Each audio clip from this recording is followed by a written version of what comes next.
बिस्मिल्लाहिर्रहमानिर्रहीम। अज़ीज़ तलबा, अस्सलामुअलैकुम। हमारे पास फ़िज़िक्स क्लास 10 यूनिट 11 साउंड से रिलेटेड है। आज का हमारे पास लेक्चर नंबर 7 है जो पेज नंबर 28 और 29 को कवर करेगा।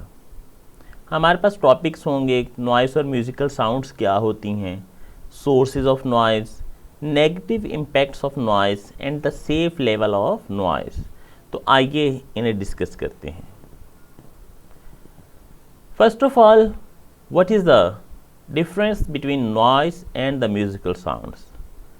आप इन दो पिक्चर्स में, दो तस्वीर में देख रहे होंगे। पहले वाली तस्वीर में अजीब बेढंगा सा शोर है, कहीं से किसी किस्म का शोर आ रहा है, कहीं से किसी किस्म का शोर आ रहा है और ये बेचारा अपने कानों पे हाथ धरे खड़ा है। दूसरे में आप देख रहे हैं कि ये सारे के सारे बच्चे एंजॉय कर रहे हैं इन साउंड्स को। तो यही फ़र्क है नॉइस और म्यूज़िकल साउंड्स में। Sound which has jarring and unpleasant effect on our ear is called noise. ऐसी आवाज़ जो जेरिंग और अनप्लेजेंट, नाखुशगवार, तंग करने वाली हों हमारे कानों में, that are called noise. And sound which are pleasant, ऐसी साउंड जो हमारे लिए खुशगवार हों, अच्छी लगें, that are called musical sounds. Sound की कोई एग्जांपल अगर आपसे पूछी जाए तो आप क्या बता सकते हैं? साउंड ऑफ मशीनरी है, स्लैमिंग ऑफ डोर है, traffic in the big cities. अब ये साउंड और म्यूज़िकल साउंड्स में, नॉइस और म्यूज़िकल साउंड में फ़र्क क्या होता है?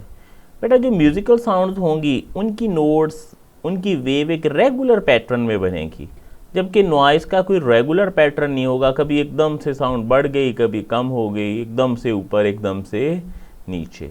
तो यही वजह है कि ये हमारे लिए डिस्टर्बेंस का बायस बन रही होती हैं। नॉइस पॉल्यूशन, हमारे पास नॉइस के मेन सोर्सेज कौन कौन सी चीज़ें हैं, ये आप अपने पास से भी लिख सकते हैं। क्या चीज़ें हो सकती हैं? ट्रांसपोर्टेशन इक्विपमेंट्स हैं, हैवी मशीनरी है, ये मेन सोर्सेज हैं नॉइस के।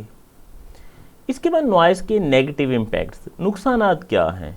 सबसे पहले अगर हम ह्यूमन हेल्थ की बात करें, इंसानी सेहत पे बात करें, तो क्या हो सकते हैं? हेयरिंग लॉस है, समात, सुनना कम हो जाता है। वो लोग जो बहुत ज़्यादा शोर के इलाकों में काम करते हैं, आहिस्ता आहिस्ता उनकी समात ख़राब होती, कम सुनाई देता है, हत्ता कि सुनना ख़त्म भी हो सकता है। शोर वाले इलाकों वाले लोगों के लिए स्लीप डिस्टर्बेंस, सोने का प्रॉब्लम होता है, एग्रेशन, गुस्सा आना शुरू हो जाता है, हाइपरटेंशन, बीपी वगैरह राइज कर गया, हाई स्ट्रेस उनकी बढ़ गई। आपने क्लास में भी देखा होगा कि जब आप बहुत शोर किए जा रहे होते हैं ना, तो टीचर्स कैसे हाइपर हो जाते हैं और पकड़ के आपकी धुलाई शुरू कर देते हैं। तो यही है नॉइस के ह्यूमन हेल्थ पे। इसके अलावा noise can also cause accidents by interfering with communication and warning signal. Communication और जो वार्निंग सिग्नल हैं, इनको भी शोर जो है वो नॉइस मुतासर करता है। जैसे कि आप इस पिक्चर में देख ही रहे होंगे कि यहाँ से सोर्स से एक मैसेज ट्रेवल हुआ, रास्ते में नॉइस की वजह से वो मैसेज ख़राब हो गया और सुनने वाले तक, रिसीवर तक कुछ और ही बात पहुँची। अब यकीनन जब उसके पास बात ही कुछ और पहुँची है तो वो उसका जो जवाब देगा वो भी कुछ और ही होगा। और यकीनी सी बात है, इस तरह से अनप्रिडिक्टेबल बिहेवियर जो है वो आना शुरू हो जाता है। तो ये इसी तरह से किसी भी जगह पे कम्युनिकेशन या वार्निंग सिग्नल्स जा रहे हैं तो नॉइज़ की वजह से वो भी समटाइम ख़राब हो जाते हैं और उनकी वजह से एक्सीडेंट्स वगैरह और अनप्रिडिक्टेबल बिहेवियर शो होना शुरू हो जाता है। सेफ़ लेवल से मुराद है कि कितना शोर हमारे लिए काबिल बर्दाश्त है जिसमें हम रह सकें। तो सेफ़ लेवल दो फैक्टर्स पे डिपेंड करता है। कौन से हैं? द वॉल्यूम, कि नॉइस है कितना ज़्यादा शोर है। जैसे आप लोगों ने देखा होगा कि अगर शोर थोड़ा कम है तो हम ज़्यादा देर तक बर्दाश्त कर लेते हैं, लेकिन अगर शोर बहुत ज़्यादा है, वॉल्यूम उसका बहुत हाई है, तो चंद लम्हे, 1-2 सेकंड भी मुश्किल हो जाते हैं। फॉर एग्ज़ाम्पल, आप लोग क्लास में, कोई आपके सामने बेंच पे खामोशी से स्टूडेंट बैठा हो, उसके पास जाके एकदम से उसके कान के पास जाके ज़ोर से चीख मार दें, तो आप देखेंगे कि वॉल्यूम आपका बहुत हाई होगा, भले 1-8 सेकंड, एक लम्हे के लिए होगा, लेकिन आप फ़ौरन देखेंगे कि उनका रिएक्शन क्या होता है। ये काम आप घर में भी कर सकते हैं। कोई अम्मी अबू बड़ा बहन भाई बैठा हो सुकून से, तो पीछे से जाके एकदम से कान के पास ज़ोर से चीख मारें, तो आपको पता चल जाएगा कि वॉल्यूम का क्या इम्पैक्ट होता है। फ़ौरन जब आगे से आपको रिएक्ट आना शुरू होगा। नंबर 2, द पीरियड, कितने अरसे के लिए शोर बर्दाश्त किया जा रहा है। देखें, हमने अभी बात की कि अगर वॉल्यूम कम है तो ज़्यादा अरसे के लिए, लेकिन ये नहीं है कि कम वॉल्यूम भी लामहदूद अरसे के लिए बर्दाश्त किया जा सकता है। वही एग्ज़ाम्पल, क्लास में फ़र्ज़ करें अगर आप बैठे हुए हैं, पीछे वाला बच्चा, पीछे वाला स्टूडेंट आपके कान के पास से 2 पेंसिलें लेके टिक टिक टिक करना शुरू कर दे। वो हल्की हल्की टिक टिक की आवाज़ बहुत ज़्यादा वॉल्यूम नहीं रखती, लेकिन आप देखेंगे कि 2, 4, 5 मिनट के बाद आप बहुत एनॉय हो जाएंगे, बहुत हाइपर होना शुरू हो जाएंगे।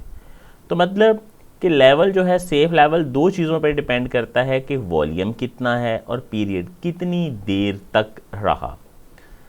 तो रिकमेंडेड लेवल्स हमारे पास क्या हैं? The level of noise recommended in most countries is usually 85 to 90 dB over an 8 hour work. जो रिकमेंडेड है वो ये है कि 85 से 90 dB तक बर्दाश्त किया जा सकता है अगर 8-1 घंटे तक वहाँ पे जॉब करनी है। 85 to 90 dB क्या हैं? ये 2-4 रोज़ पहले भी हमने साउंड लेवल के बारे में पढ़ा था। हमने पढ़ा था कि मुख्तलिफ़ चीज़ों का नॉइस जो है वो मुख्तलिफ होता है। तो उसमें हमने पढ़ा था कि मुख्तलिफ़ चीज़ें क्या हैं, जैसे विस्पर सरगोशी का 30 है, आम बातचीत का 60 है। ऐसे मुख्तलिफ़ चीज़ों का जो नॉइस है वो बढ़ता जा रहा होता है। तो रिकमेंडेड ये है कि अगर 85 to 90 dB है तो 8 घंटे तक वहाँ पे वर्कर्स काम कर सकते हैं। अगर शोर इससे ज़्यादा है तो फिर 8 घंटे नहीं, फिर टाइम थोड़ा कम करना पड़ेगा। अगर शोर का लेवल 85 से कम है तो 8 से ज़्यादा घंटे भी वहाँ पे रहा जा सकता है। अब आपको याद क्या करना है, टेक्स्ट बुक पे आ जाइए। ये आपके पास sound which are play into our ears, musical sounds की डेफिनेशन है। इसके बाद ये नॉइस की डेफिनेशन है। फिर नॉइस के सोर्सेज या एग्जांपल्स क्या हैं? Transportation equipment, heavy machinery are the main source of noise. For example, noise of machinery in industrial area, loud vehicle, horn, hooter, alarms. इसके अलावा ये यहाँ पे भी थे, sound of big machinery, the slamming of door, sound of traffic in big cities. ये सारे के सारे सोर्सेज हैं। इसके अलावा भी आप इर्द गिर्द माहौल में देखते हैं कि कौन कौन सी चीज़ें साउंड या नॉइस ज़्यादा प्रोड्यूस कर रही हैं, वो भी आप लिख सकते हैं। इसके बाद ये वाला, इसमें आपके पास क्वेश्चन है एक्सरसाइज का, एक्सप्लेन दैट नॉइस इज़ नॉइजनेस। वजाहत करें कि जो शोर है वो हमारे लिए नुकसानदेह है। तो इसके जवाब में ये टिक किया हुआ है कि नॉइस हैज़ नेगेटिव इफ़ेक्ट्स, यहाँ से लेके आखिर तक। ये इसका आंसर हो जाएगा। इसके बाद है safe level of noise depends on the 2 factors, ये वाला। तो टोटल 4 शॉर्ट क्वेश्चन बने यहाँ तक। पहला था कि साउंड के नॉइस और म्यूज़िकल साउंड्स में क्या फ़र्क है। क्वेश्चन नंबर 1 क्या हुआ? नॉइस और म्यूज़िकल साउंड में फ़र्क। Number 2, sources of the noise, किन किन चीज़ों से शोर पैदा होता है। Number 3, explain that noise is nuisance, वजाहत करें कि शोर नुकसानदेह है। Number 4, what is the safe level of noise, safe level of noise क्या है। तो ये 4 शॉर्ट क्वेश्चन आप लोगों ने याद करके लिखने हैं। इसके बाद ये एक एक्टिविटी है, जो तो बच्चे कर सकते हो वो कर लीजिएगा, जिनको मुश्किल लगे वो 4 शॉर्ट क्वेश्चन ही कर लेंगे। इसमें क्या बताया जा रहा है कि develop an action plan to help you address any problem with noise in your work place. आपका जो वर्किंग एनवायरनमेंट है, जहाँ पे आप काम कर रहे हैं, जैसे पहले आप स्कूल में या एकेडमी में थे, आजकल आप घर में हैं, तो जिस जगह पे आजकल आप हैं वहाँ पे अगर कुछ शोर के हवाले से प्रॉब्लम्स हैं तो उनको आप आइडेंटिफाई करें। आपने उनमें किन बातों का ख्याल रखना है? डिस्क्राइब द प्रॉब्लम, प्रॉब्लम बयान करें कि है क्या, किस वजह से शोर पैदा हो रहा है। छोटे बहन भाई कार्टून देखते हैं, शरारतें करते हैं, लड़ते हैं, आपका घर जो है रोड के पास है, ट्रैफिक का शोर है, कोई फैक्ट्री के पास है उसका शोर है। प्रॉब्लम क्या है, सबसे पहले आप ये बयान करेंगे। Number 2, what are the sources of problem, उसके सोर्सेज क्या हैं, कौन लोग कौन चीज़ें जो हैं वो शोर का बायस बन रही हैं। Who are the people being affected, कौन कौन से लोग मुतासर हो रहे हैं, आप हो रहे हैं, आपकी फैमिली है, कोई और है, जो है वो लिख देंगे अपने अपने वर्क प्लेस के लिहाज से। Your suggestions for the solution, इसको हल करने के लिए आपके पास कोई तजवीज़ हो कि इस शोर को आप कैसे कम या ख़त्म कर सकते हैं, कैसे दुरुस्त कर सकते हैं। तो अज़ीज़ तलबा, आपके पास इतना ही लेसन था। 4 शॉर्ट क्वेश्चंस आपको बताए हैं, छोटे छोटे से क्वेश्चन हैं, आई होप आप इजीली तैयार कर लेंगे। इसके बाद ये एक्टिविटी 11.4 है, ये जस्ट एक्स्ट्रा वर्क है, जो बच्चे एक्स्ट्रा वर्क कर सकते हैं वो कर लीजिएगा, जिनके लिए नामुमकिन हो, मुमकिन ना हो, वो आप इसे ड्रॉप कर दीजिएगा। उम्मीद है आप लोग खैरियत से होंगे और अपना ख्याल रख रहे होंगे, तो उम्मीद है कि अच्छे से काम भी कर रहे होंगे। अल्लाह हाफिज़।